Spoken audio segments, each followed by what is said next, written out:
Welcome to the Stetzer ChurchLeaders Podcast. Conversations with today's top ministry leaders to help you lead better every day.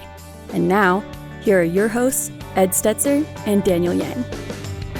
Welcome to the Stetzer ChurchLeaders Podcast, where we're helping Christian leaders navigate and lead through the cultural issues of our day. My name is Daniel Yang, the director of the Church Multiplication Institute, and today we're talking with Dr. Arthur Brooks.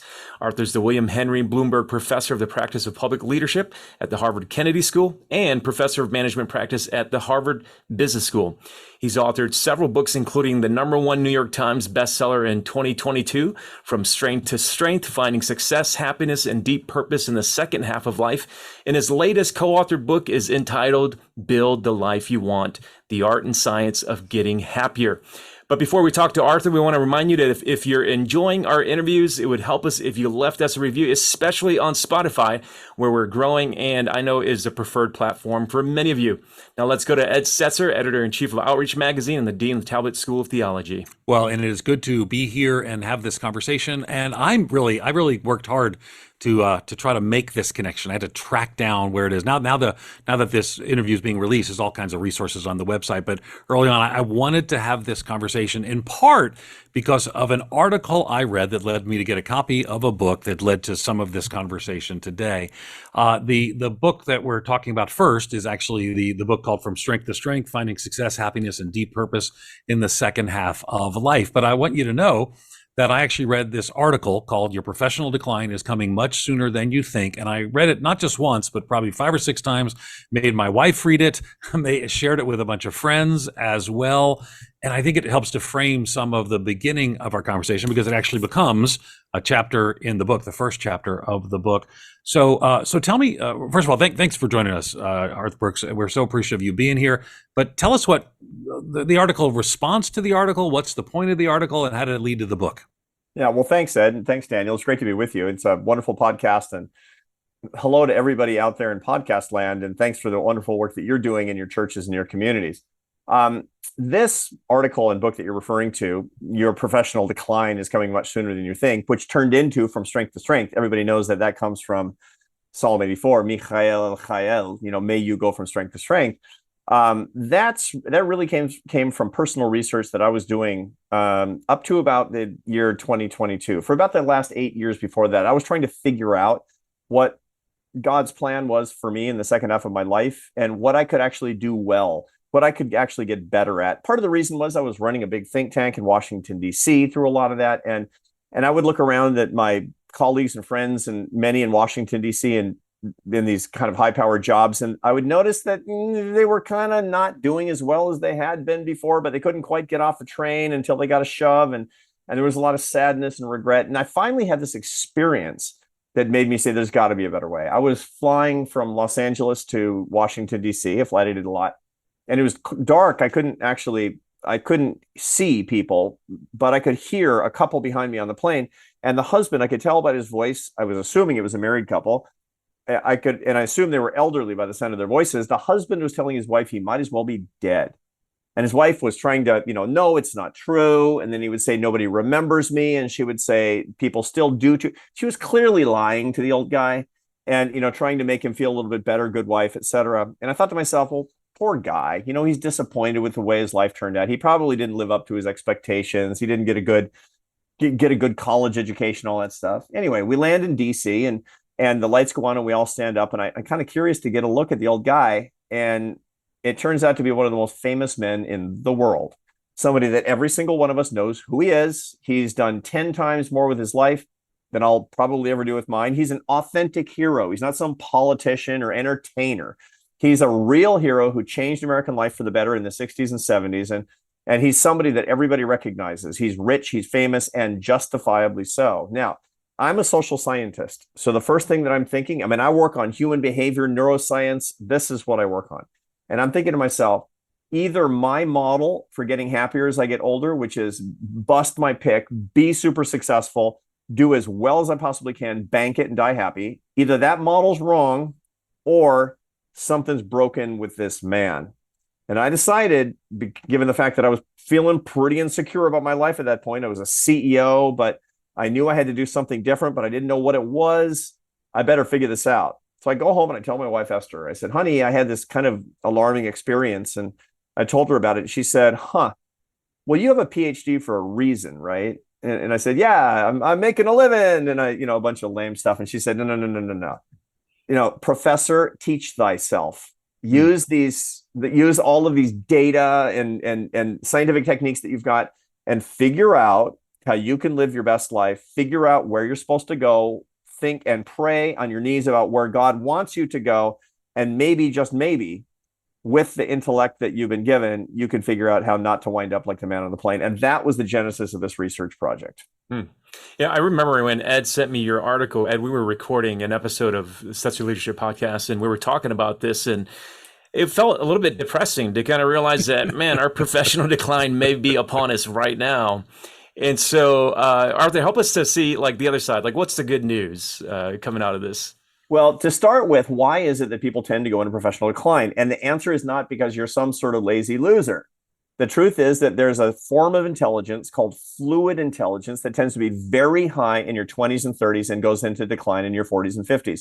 That's the curve, the curve of your intelligence that makes you good at what you do early in your career. Fluid intelligence is high in working memory, high in indefatigable focus, your ability to solve problems, your ability to innovate. So if you're somebody who can solve a problem, maybe you're an unbelievable biblical scholar and church planter. You're going to get really good at that through your 20s and 30s. But here's the problem. It peaks in your late 30s and early 40s and then starts to decline. And it's true for everybody. Now, maybe nobody notices this, but what you will notice is that what once gave you joy doesn't. You start to burn out in your mid 40s. Well, once you had just energy, you want to do more. You're like, I don't know, man. Maybe, my dentist at age 43 started taking Fridays off to golf. She's a great dentist. And I said, why are you doing that? Do you love golf? She says, no, I hate golf, but I just don't love being a dentist anymore. The reason is because she was on the wrong side of her fluid intelligence and excellence in her profession. That's the bad news, Daniel. Here's the good news. There's another intelligence curve behind it that doesn't rely on the same skills called crystallized intelligence. This is an intelligence based on your wisdom, your accumulated knowledge, your ability to recognize patterns, and your ability to teach. This happens and increases through your 40s, gets higher in your 50s, gets higher in your 60s and 70s, and can stay high for as long as God gives you your marbles. That's what you get for the rest of your life. Your crystallized intelligence is your professor curve. Your fluid intelligence was your innovator curve. So the first curve is your Mark Zuckerberg curve, and your second curve is your Pope Francis curve. That's something that, it's the old people's profession. That's the reason, by the way, when I have the young pups who come to Harvard right out of graduate school as junior professors, and they'll say, hey, what's the secret to good teaching evaluations? I say, get old.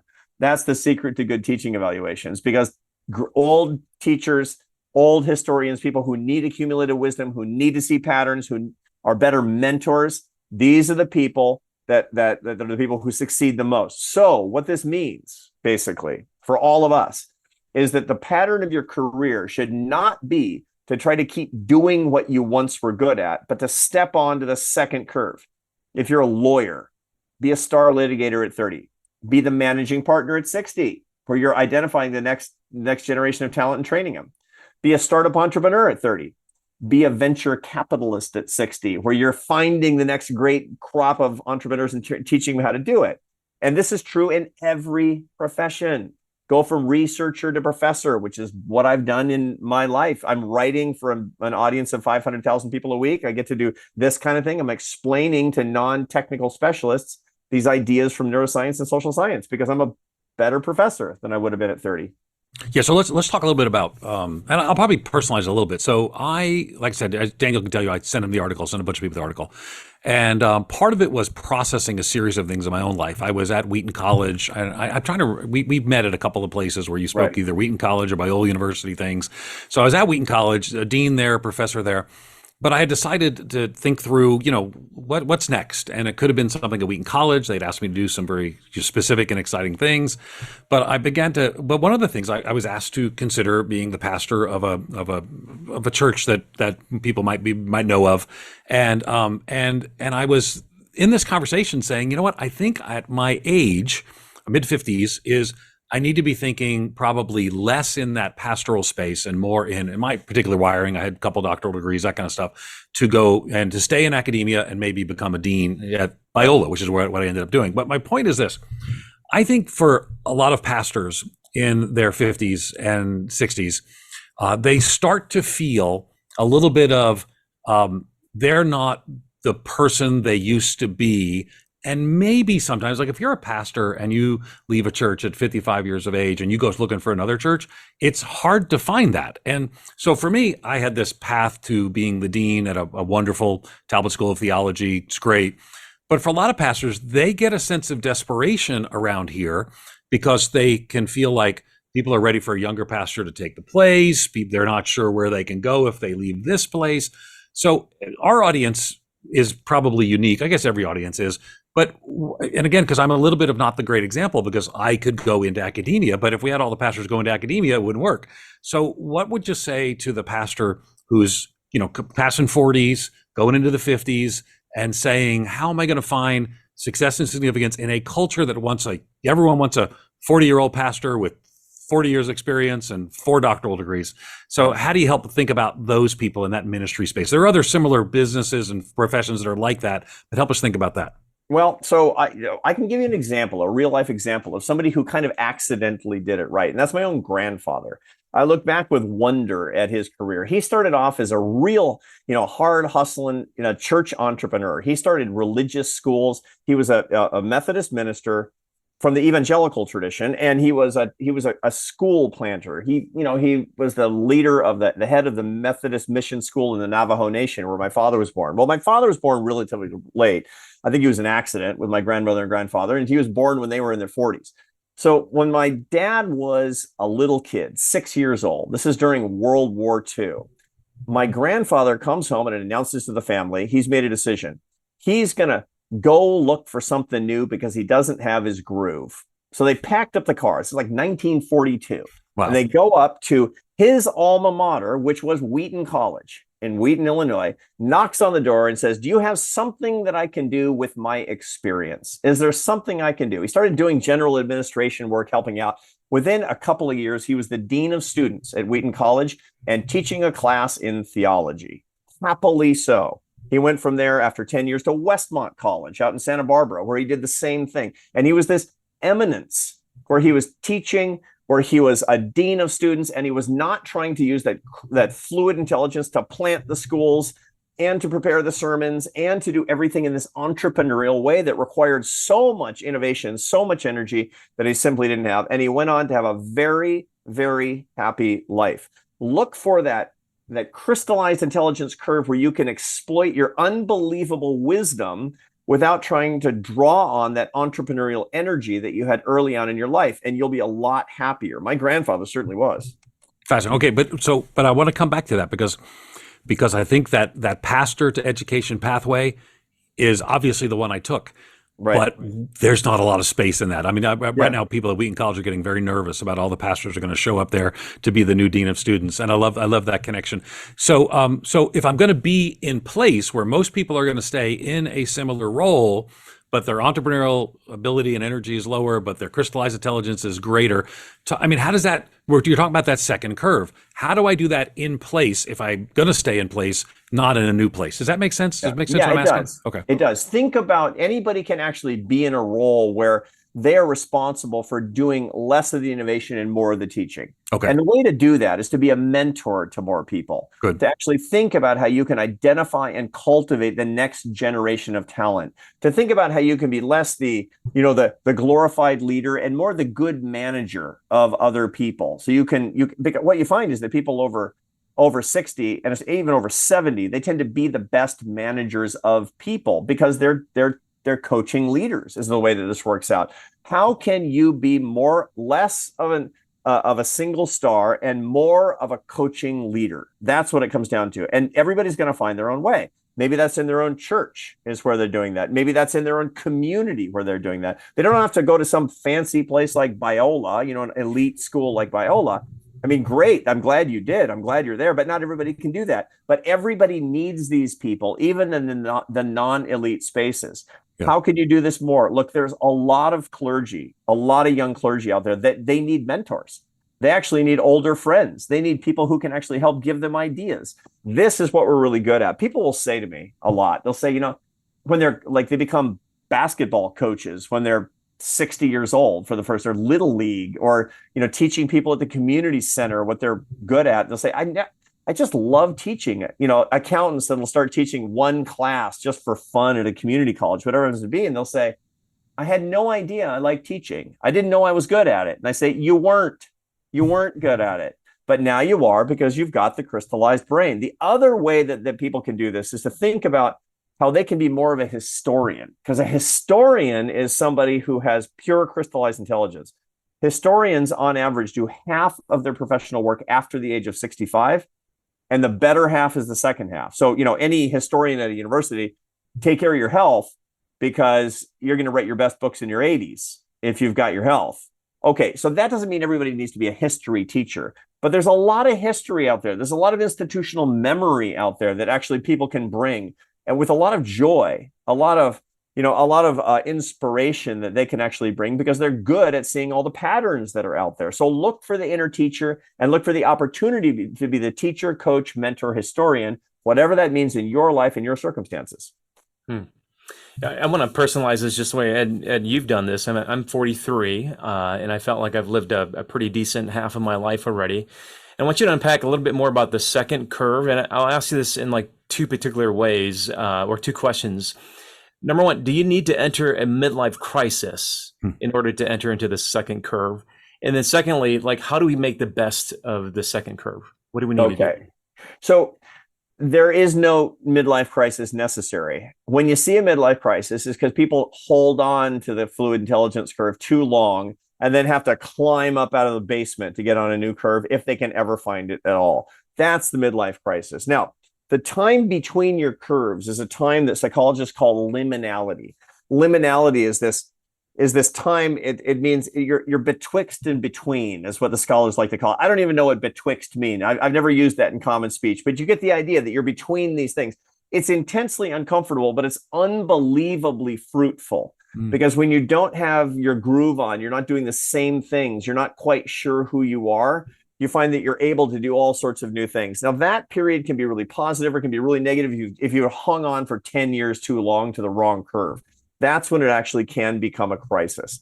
So no, it's not necessary, but it often does happen because nobody tells us, or we don't believe it, that there's something else that could come later, or we're just too scared to try to do something new, or we have too much pride to actually let go of the things that we were once good at, despite the fact that we're burning out and not as good at them as we used to be, and getting a shove from other people. We dig our heels in, and then it can actually become a full-blown crisis.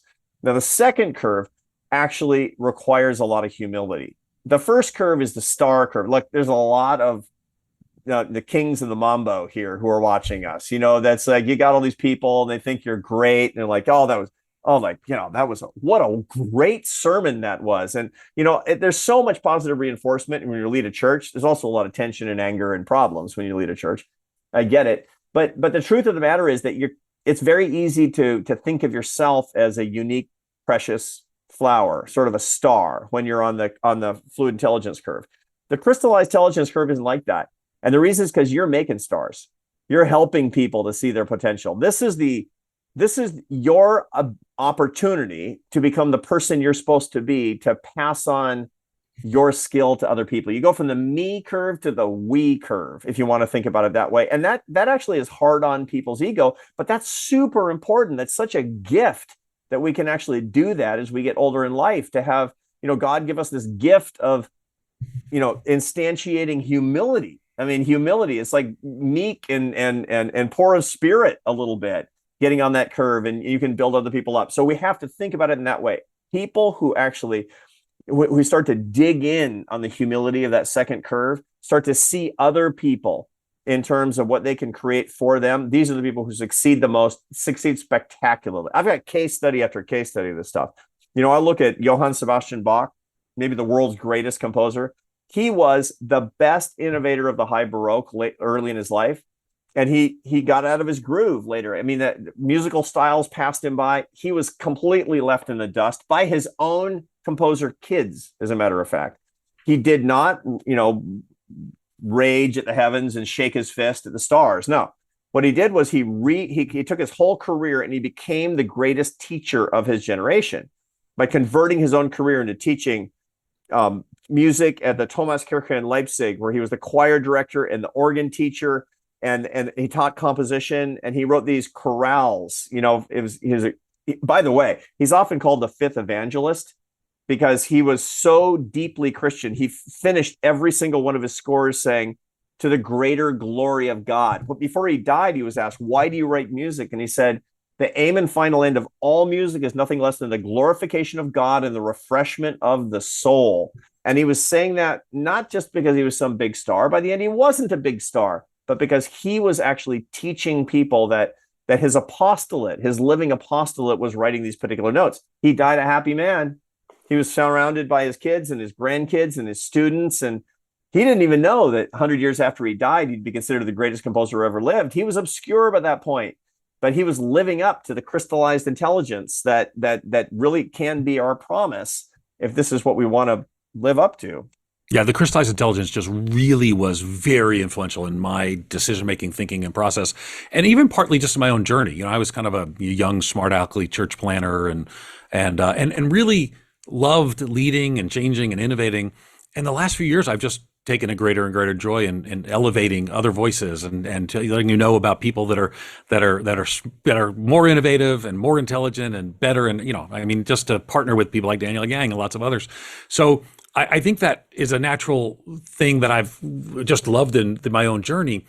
I think sometimes for older pastors and people in churches who are pastoring older people, there's a fear that they have, and that fear keeps them sometimes from stepping into that next thing. If I'm not the young innovator, I've always remember, I was always the youngest person at this agency or the youngest person to finish this degree. Right. And then I'm not. And I've loved leaning into that, but I've seen the fear, and I don't want to overstate it, but I really think it's a fear in a lot of pastors that I'm going to be pushed aside. You mentioned being pushed aside or marginalized in that, but embracing a new way of thinking, this crystallized intelligence. So you've really done super just contextualizing to our audience. What are some ways that you think people sort of block engaging that second curve? What are some roadblocks they put up that keep them from doing it? Well, to begin with, a lot of people, they see themselves as an object. They see themselves as their job. They see themselves as their position. And the result is that they don't live a full human life. You aren't your job. You aren't your position. You aren't your title. You're a child of God. You're probably a husband or wife. You're probably a father or mother. You're certainly a friend to other people. And these are the roles that we really have, that we have to understand ourselves as. I talk to so many people who are struggling to get into a second period of their life, and they're struggling to stay on that first curve because it's how they understand themselves. It's an incredible threat to their self-identity to not do something they once were good at because they're afraid they'll look in the mirror and say, "Who's that dude?" They don't understand who that actually might be. But there's also another thing, which is this overweening pride that we have in ourselves that'll get in the way even of our own happiness. A woman I was talking to, a titan on Wall Street, my age, late 50s, just miserable, running her company, missing a step, doubted by her employees, but they don't dare tell her. And I said, "Well, how are your relationships?" She said, "Well, my husband and I were kind of roommates. I'm pretty cordial with my adult kids, but I don't see them very much." And I said, "Well, why don't you step back, go away with your husband, get to know your kids, take a souvenir in your company, do some new things?" And she said, "I know that would make me happy, but I've always chosen to be special rather than happy." Boom, man. I mean, she told me that, and that was like a knife to my heart. I mean, it was, I can't tell you, I was a CEO in those days, and, I was running this company thinking like I was a big shot, etc. But I'd chosen special over happy many times. I'd been the 14th hour of the office before the first hour with my kids when they were little. And I'm telling you, they grew up. They didn't stop. And I missed a lot of their childhood because I was choosing special over happy, including when I was struggling against these curves along the way. So what I recommend is, man, everybody, in your heart the formula. Choose happy over special. God's gift to you is happiness. Don't choose the specialness. The specialness over happiness, let's just say that that's not coming from the light. that's coming from the darkness. Mm. So much of this conversation can sound like an old man or an old person's conversation, but let's do some preventative work here, Arthur, because I know one of the things that you talked about was really helpful was this idea of the striver's curse. Yeah. And so professional decline feels super heavy. I feel like if you're living into the idea of striving for success, can you unpack that, what you mean by striver's curse, and then specifically, like how do we respond when we find out that like we're in the decline after we've tried so hard to work for success? Well, the striver's curse is this funny phenomenon you see in the data. At about age, most people, they tend to increase in happiness from their early 50s until about age 70. The big majority of the population gets happier in their 50s and 60s. But age 70, the population breaks up into two groups. Half keep getting happier till the end, and the other half start getting unhappier. Now, who is in the happy group versus the unhappy group? Most people would say that the happy group is people who made a lot with their life and they were really successful. That's exactly wrong. The people who are most successful in worldly terms, they tend to be in the bottom half, declining in their happiness after 70. And the reason is because if you have a big party with your life, you're going to know when it's over and it's no fun. Plus, it's kind of disappointing when you've tried to be number one your whole life and you can't be number one anymore. That's a finding from a couple of social psychologists at the University of Texas at Austin who've done work on the burden of high achievers, people who are identified as the hardest workers, super strivers before they were 20, best students, always succeeding. They were the ones most likely to be disappointed with their lives after 80. It's hard to live up to your own expectations if you need to be number one. Even harder to live up to your mother's expectations about you. And after 80, they tend to be very disappointed. So they have to be mindful about getting on the second curve, adjusting their expectations, enjoying the fact that the second curve is much more fun than the first curve, way more satisfying than the first curve. When you're on that second curve and you're in the groove, you're like, man, this is the best. This is the best, but you got to get on it. I'm loving the conversation, the practicality that's there. The book, just to remind everybody, and you can actually tell. I mean, I have guests on all the time, and I like to read their books. But this book, obviously, the article and then the book had an impact, pretty significant impact on me, Daniel, and some others. Again, the book we've been talking about is From Strength to Strength: Finding Success, Happiness, and Deep Purpose in the Second Half of Life. But what just came out is the new book you've written, Build the Life You Want, and the art and science of getting happier. And there's all kinds of dimensions to this. But again, our audience, this pastor and church leader audience, sometimes people who work in the ministry sometimes don't think that they should pursue. Maybe they should just pursue some sort of denial of self and not engaging in happiness. But you kind of talk a little bit of your own journey. Tell us a little bit how Build the Life You Want, the brand new book, and how it relates to your personal journey. And let's dig in a little bit on that. Yeah, happiness is funny because a lot of people, including a lot of Christians, they tend to think it's sort of unremitting happy feelings. Happy feelings. That's not happiness. Happiness is not feelings. Feelings are evidence of happiness. The truth of the matter is that real happiness is a combination of enjoyment, satisfaction, and meaning. And all three of those things require that we actually experience some unhappiness as well. The biggest thing for all of us to understand about happiness is that it's not a destination, it's a direction. There's no actual pure happiness this side of heaven. It just doesn't exist. The goal is never happiness. It's happierness. It's actually getting happier by living in a particular way where you're communing with, the emotions that God gives you. You're having the experiences such that you can learn and grow and offer them up in virtue and love to other people. So there's nothing, on the contrary, the idea that we would find the bliss in the beatific vision there's no tension with actually getting happier as people, because the science says, and also our experience should say, that getting happier is something we should be able to do as we grow in virtue and as we grow in love. Now, my own journey to figure this out was not straightforward. The truth of the matter is that, I'm a relatively gloomy person by disposition. I have relatively high intensity of negative emotion. All of these things are very common. There's nothing abnormal about this. The biggest mistake we make in our therapized culture is to tell young people in particular that if they're feeling gloomy or blue or anxious or depressed, that there's something wrong with them, that they're defective. The hippies used to say, if it feels good, do it. Today, young people are taught to say, if it feels bad, treat it. No. I mean, the truth of the matter is that there's good and there's bad, and God gives you a lot of both. And the reason that you have negative emotions is because Mother Nature wants you to survive and pass on your genes, and God wants you to use these things to learn and grow. So a happy life has all of these things. It took me a combination of my work in social science, social psychology, behavioral economics, neuroscience, and with a smattering of a background of philosophy, plus, most critically, my Christian faith, for me to understand that and to start making progress along these lines, that I could pursue happierness over the rest of my life, be comfortable with my discomfort so I can learn and grow and pass on the things that I learned to other people. And to do so, I'm living up to my Christian witness in the most fulsome way. Mm.